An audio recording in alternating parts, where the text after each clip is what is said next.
Fala, meus guerreiros! E aí, pessoal, tudo tranquilo? Como vocês estão? Sejam todos bem-vindos ao 26º dia de retenção seminal, 26º dia do Brahmacharya, 26º dia do NoFap, modo monge.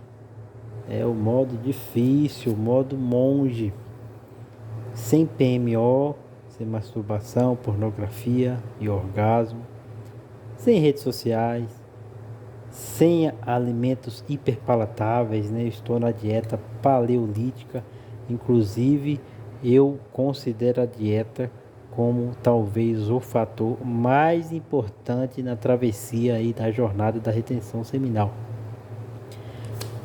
O déficit calórico, ele é agressor da produção de testosterona e no contexto geral ele alivia um pouco a questão da libido, do desejo sexual, né, que está me ajudando a atravessar esse período com mais tranquilidade. Além da alimentação, né, sem álcool, interações sociais mínimas, básicas, banho gelado, meditação, atividade física de alta intensidade e muito trabalho, muita leitura, muita meditação e por aí vai. O dia foi tranquilo, muito foco, né? Então, devido também à libido estar baixa, não tive assaltos de pensamentos sexuais, né? Bem tranquilo. Eu diria que o que já está começando a incomodar é a insônia. Na noite passada eu dormi somente 4 horas. Simplesmente não tenho sono. Só que isso já era previsto, então eu estou estudando bastante e ainda assim o cansaço não vem, não chega. E aí às vezes eu me forço a dormir mesmo. Pode ser também o tempo excessivo de tela, né, que atrapalha também. Enfim, mas a insônia já está sendo um problema. Mas no contexto geral está positivo, porque eu aproveito e estudo mais e trabalho mais. Não é? Como todos já sabem, o pessoal que me acompanha, né? Eu criei esse canal para fazer relatos diários aí do procedimento, né, da retenção seminal, do modo monge, e não somente os relatos, falar um benefício por dia, né, do que acontece no ser humano e os benefícios. Não faço juízo de valor, eu não estou aqui para apontar dedo na cara de ninguém e dizer o que é certo e o que é errado. Se você acha que eu sou um maluco, se você acha que isso é puro placebo, que não faz sentido, que isso é coisa de doido, você tem o direito de pensar o que quiser. Eu só estou exercendo o meu direito de livre pensar que a nossa Constituição prevê, né? Nós vivemos numa democracia, entre aspas, né? Então, eu, dentro dos limites, eu posso falar aquilo que penso e estou exercendo esse direito, né? De falar aquilo que penso. Então tá tudo certo. Hoje nós vamos falar de um assunto que eu considero complexo. A complexidade, quando você vai falar, por exemplo, de engenharia, que um cálculo de engenharia é complexo, muitas vezes você está querendo dizer que esse cálculo ele tem muitas variáveis, né? Então nós vamos falar de Deus. Então eu considero falar de Deus complexo. Porque o ser humano, desde que o mundo é mundo, está aí tentando compreender, né? Então, tem várias formas de pensar Deus. Então, é um conhecimento complexo. Eu não vou, não sou teólogo, né? Eu não tenho conhecimento acadêmico para conceituar e tudo mais. Eu vou falar muito mais do que eu entendo, né? E das coisas que já li e que já vivenciei. Se você é ateu e e acha que tudo isso é uma grande besteira, né? A maioria dos ateus diz que falar de religião é contar história para adulto, né? Contar historinhas para adultos, que historinhas deveriam ser contadas somente para crianças. Mas eu considero plausível a ideia de Deus. Então, se você é ateu, sinto muito, mas inclusive eu acredito que o ateísmo ele é um pouco falho, ele tem um pé atrás, né? Porque o ser humano ele sempre acredita em alguma coisa, né? Se não acredita em uma, ele tem que acreditar em outra. Ficar em cima do muro é impossível. Nós não somos animais, nós somos Homo sapiens sapiens, seres pensantes, seres que raciocinam. Então é necessário chegar a conclusões e tem coisas que é fatídico, não tem para onde correr. Não é? Eu estou fazendo esse trabalho, né, essa jornada, porque eu considero importante esse desenvolvimento do ser humano, né? E tudo que o homem já fez até hoje, em algum momento, em alguma intensidade, isso esteve no inconsciente coletivo. Nada é novo debaixo do sol. Tudo que o homem já fez em algum instante esteve no inconsciente de alguém ou de uma coletividade. Então, como eu entendo como precisa se desenvolver sexualmente, melhorar como homem, ter autocontrole e tudo mais, eu lanço esse produto, esses materiais na internet, que se eu afetar uma pessoa já está sendo válido, né? Então eu lanço na internet, no inconsciente coletivo, e eu ajudo, ainda que de forma insignificante, a melhorar a humanidade, né? E hoje vamos falar de Deus, né? É, o, é difícil falar de Deus, falar de um Criador, sem falar de religião, né? Sem falar de correntes filosóficas, sem falar de crenças e tudo mais. E o que mais me afetou, o que mais construiu a minha personalidade quando se fala de Deus, é a religião cristã. A, a, a Igreja Católica, né? A Bíblia e por aí vai, né? Então, se você for falar, por exemplo, vamos considerar o cristianismo, falar do Deus cristão, desse Deus abraânico, né? Do Deus de Moisés, do Deus de Jacó, do Deus de Davi, nós vamos, por exemplo, para o livro de Gênesis e você vai ver lá que Deus ele foi muito pragmático. Lá está bem escrito: Deus fez o mundo em 6 dias, descansou no sétimo. Não tem muita coisa não. Deus executou. Deus simplesmente usou o seu poder de um Deus e executou, efetuou, não é? Como o livro de Gênesis deixa bem claro. E fez o homem do pó da terra e soprou nas suas narinas o fôlego da vida. Percebe que o livro de Gênesis ele já está te pedindo fé, está te pedindo crença, porque Deus fez do pó da terra o homem e soprou em suas narinas o fôlego de vida. Então as pessoas olham assim, cara, mas realmente é necessário fé. Só que eu considero que acreditar no acaso muitas vezes requer mais fé ainda. Vamos dar um exemplo simples. Um ser humano nasceu em 1924, bebezinho, com o coração funcionando em perfeita harmonia. Passou a sua infância, adolescência, o adulto jovem, o adulto velho, o idoso e morreu aos 100 anos. O coração desse ser trabalhou durante 100 anos sem falhas, sem erros. Que tecnologia absurda, né? Com toda a inteligência artificial que a gente tem hoje, todo o aparato, nós não somos capazes de replicar tal tecnologia. Até faz um coração artificial ali, mas ele depende de uma idade, de um tamanho de órgão, de um tamanho de corpo para executar. Você não consegue gerar uma cronologia tão perfeita como é o coração humano do nascimento à morte, à velhice. Então, para você acreditar que isso é o acaso, para você acreditar, por exemplo, que a natureza ela pegou os minerais, ela pegou a borracha, ela pegou o plástico sozinha e gerou uma BMW, me parece inconcebível, né? O acaso jamais faria isso. Tem que ter um criador para a BMW, obviamente. Então, para acreditar, por exemplo, que o coração humano é fruto do acaso, é fruto do caos, é necessário fé tanto quanto crer que um ser supremo executou tudo isso. Concordam comigo?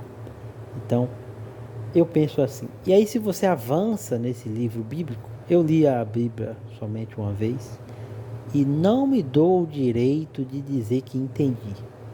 É um livro extremamente complexo e, principalmente no Novo Testamento, ele é um livro extremamente espiritual. Ele requer meditação em cima daquilo. Não é possível compreendê-lo somente lendo as linhas, lendo os parágrafos. Não é possível. Definitivamente não é possível. É um livro extremamente espiritual e ele vem contar a história, vem contar o que foi Jesus Cristo, quem é essa divindade, quem é o Filho de Deus, né?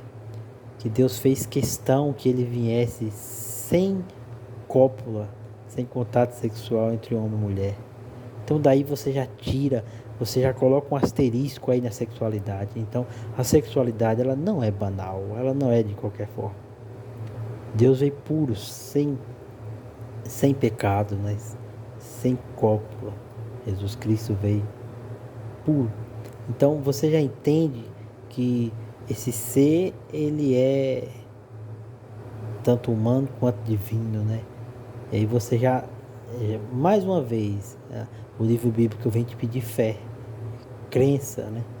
Acreditar no Deus. E se você for entender, por exemplo, a personalidade de Jesus, ele era um ser extremamente sábio, extremamente perspicaz, né?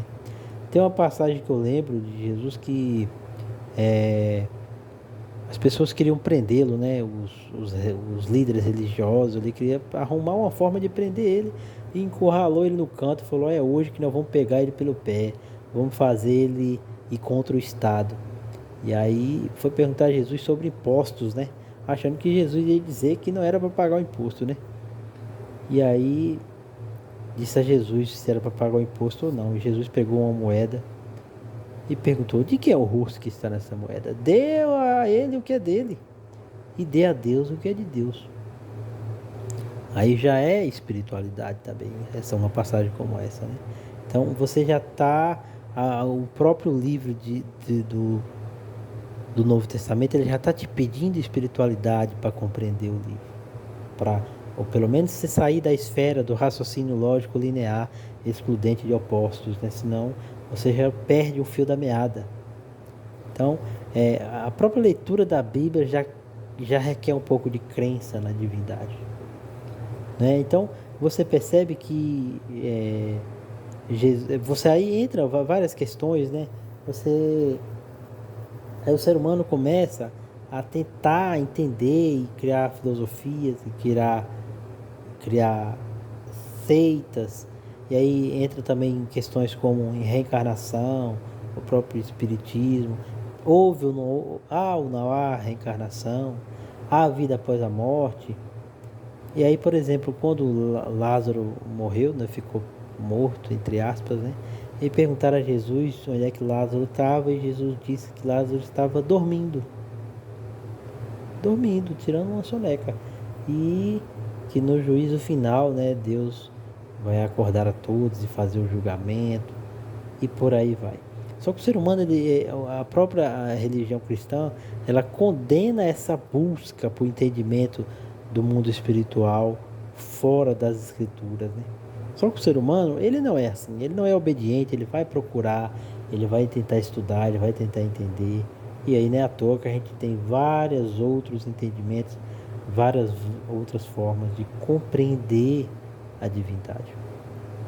Então, se você for para o Oriente, por exemplo, para a cultura indiana, você vai encontrar o Tantra, que é por onde eu já transitei. Eu já estudei muito Tantra, como também já transitei entre pessoas, né, que praticavam Tantra. Eu fui também bem para a questão da raiz, né? Bem para a origem mesmo. Nada dessa questão mais relativizada, mas sim raiz, a origem, né? E aí, se você for entender o Tantra verdadeiro, ele vai falar que o homem, para ele chegar a Deus, ou mais uma vez, buscando a divindade, né?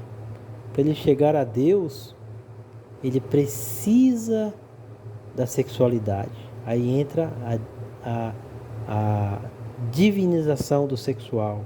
Ele tenta tirar a animalidade do animal, do homem, e controlar esse instinto. Então, o Tantra defende que o contato sexual entre homem e mulher, mediado pelo amor verdadeiro, vai acender os corpos internos do homem e levá-lo à iluminação.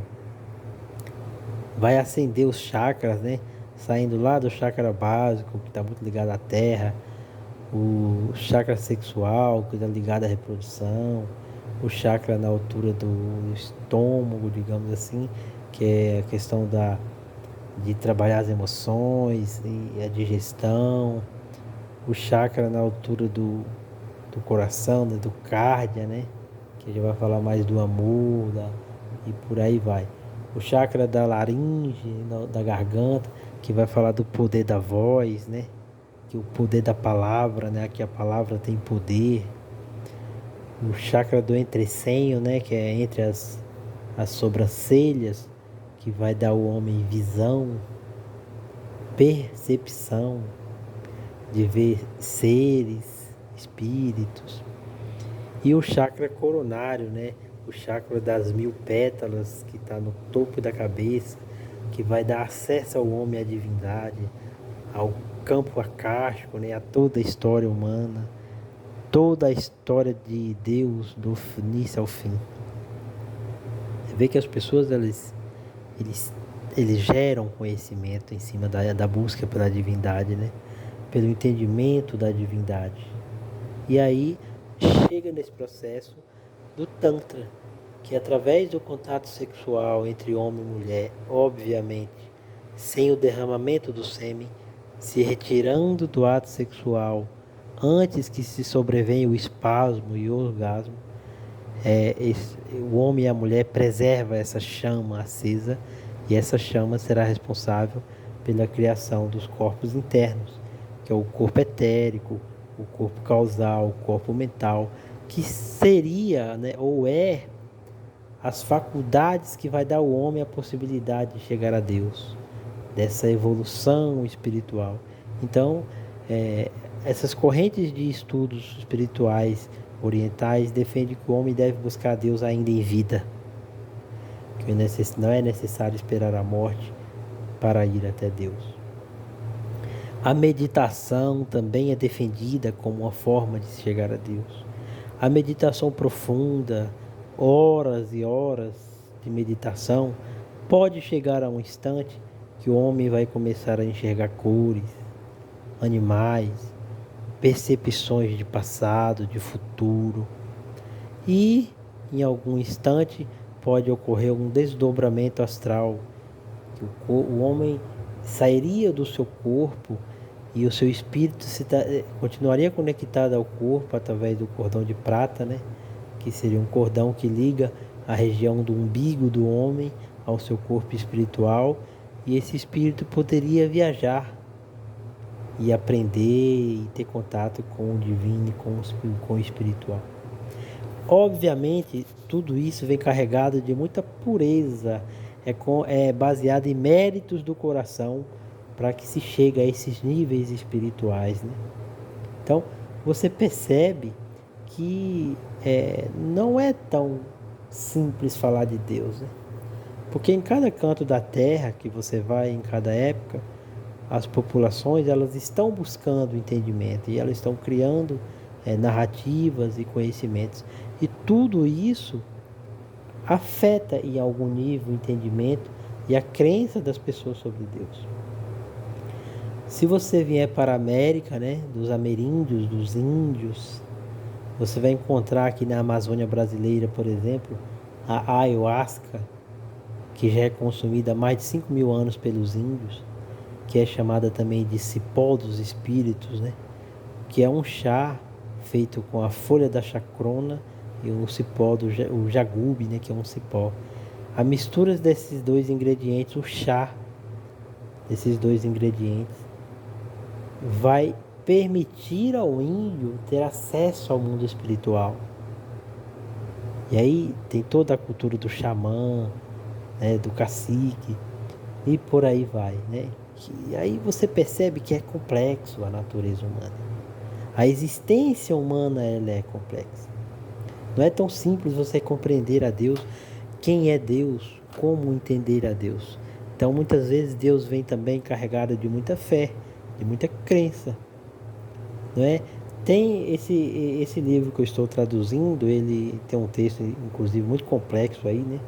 Mas tem uma parte do texto muito interessante, que ele fala de Deus como o dono do algoritmo de um site. A pessoa que é o dono do site, que controla as configurações, que controla o algoritmo, né? Que controla o texto lógico do site, né? Esse ser, ele está além do público, né? Nós, enquanto públicos, acessamos a interface do site, nos divertimos ali, manipulamos alguma coisinha ou outra, que é como um ser humano aqui na Terra, né? Manipula uma coisinha ou outra. Mas se você quiser entender o site, se você quiser saber o que está por trás do site, se você quiser entender o algoritmo do site, é necessário se tornar amigo do dono. É necessário ir até o dono do site. É necessário convencê-lo, mostrar a ele que você é digno de compreender e de estudar com ele sobre o site. Mostrar que você é digno que ele lhe mostre como funciona o site e como é feito o algoritmo, né? Como você escreve o texto lógico e como você pode participar daquilo. Então, para você entender como funciona o que está por trás do algoritmo, você precisa ir até o dono do site e precisa provar a ele que você é merecedor de entendimento e que você quer aquilo para você, né? Então você já começa a perceber que entender a Deus é mais ou menos isso. Eu entendo Deus como isso. Alguém que está além de mim. Que eu preciso ir até Ele, né? Eu sou subordinado a Ele, né?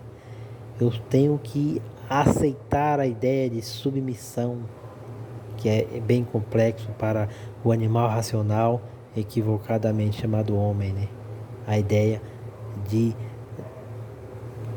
É como se você fizesse um ataque, uma invasão ao cérebro reptiliano e colocasse a fé e a razão e o entendimento na sua frente. Não é tão simples. E para finalizar, eu gostaria de dizer também, não somente baseado em fé, eu tenho fé na existência de Deus, mas eu sempre fui uma pessoa que sempre procurei usar a lógica também para chegar às minhas concepções, né? E uma certa feita, eu convivi um tempo com um ser humano que eu considero talvez uma das pessoas mais inteligentes que eu já tive contato, uma das pessoas que mais abriram os meus olhos, que ele dizia o seguinte: o raciocínio lógico linear, excludentes de opostos, é característica comum aos seres inteligentes. Talvez a única. Muitas vezes tem pessoas com várias inteligências, mas a capacidade de escrutínio, né, é muito comum entre eles. Então, quando eu estudava engenharia, principalmente cálculo, né, cálculo 1, cálculo 2, cálculo 3, cálculo numérico, cálculo vetorial, diferenciais integrais, cálculos complexos de engenharia, né, que tem muitas variáveis e por aí vai. O professor de física, ele chegava, né, eu estudei física 1, física 2, ele chegava, você só precisa saber, o que você precisa saber de física é o comportamento dos corpos. Qual é a velocidade, a aceleração da gravidade, o que acontece se 5 quilos cair de uma altura de 100 metros, qual é o impacto que isso vai ter. Você não vá se meter com física moderna, com teoria da relatividade. Isso aí vai deixar você louco. Você como engenheiro, você não precisa saber disso. Ele já falava logo, não precisa entender essas coisas. Não vá atrás de mecânica quântica, nada do tipo. Mas eu, como sempre muito curioso, eu fui atrás, né, obviamente, da mecânica quântica e da física quântica para tentar entender de fato a estrutura da realidade. E não tem como você estudar física quântica e não chegar à ideia de algo que está em tudo e está em todos. Um exemplo simples: se você colocar um microscópio agora na palma da sua mão, você vai, digamos que um microscópio muito evoluído, capaz de enxergar todas as etapas, você vai chegar nas células, né? No átomo, que é a estrutura que mais de um átomo vai formar uma partícula, né? Que vai formar célula e por aí vai. Se você for analisar o átomo, ele tem um núcleo e o elétron que está em volta do núcleo. Para você ter noção, é como se o núcleo fosse uma bola de futebol no centro do Maracanã e o elétron está circulando na arquibancada. Entre um e outro é vazio, é energia, não tem matéria. E o elétron não é matéria, o elétron é energia, é uma força nuclear fraca que faz essa energia ficar girando ali em volta, né? Se você for para o núcleo do átomo, achando que tem matéria lá, você vai descobrir que não tem matéria. Que tem uma força nuclear forte que liga o próton e o nêutron. Se você separar ela, você gera uma bomba que destrói a nação. Mas enfim. E aí você descobre que na verdade ali, quando você vai ampliando o seu microscópio, você vai chegar no bóson de Higgs, né? Que é a partícula de Deus. Vai chegar nas supercordas. E por fim, você vai chegar no mar primordial de energia que está presente aqui na China, em Alfa Centauri, no Sol, ou em qualquer outro lugar do universo conhecido. Um mar primordial de energia, de ondas de vibração. É através desse mesmo ar que esse sinal de telefone manda mensagem. É esse mesmo sinal que pega o sinal de satélite.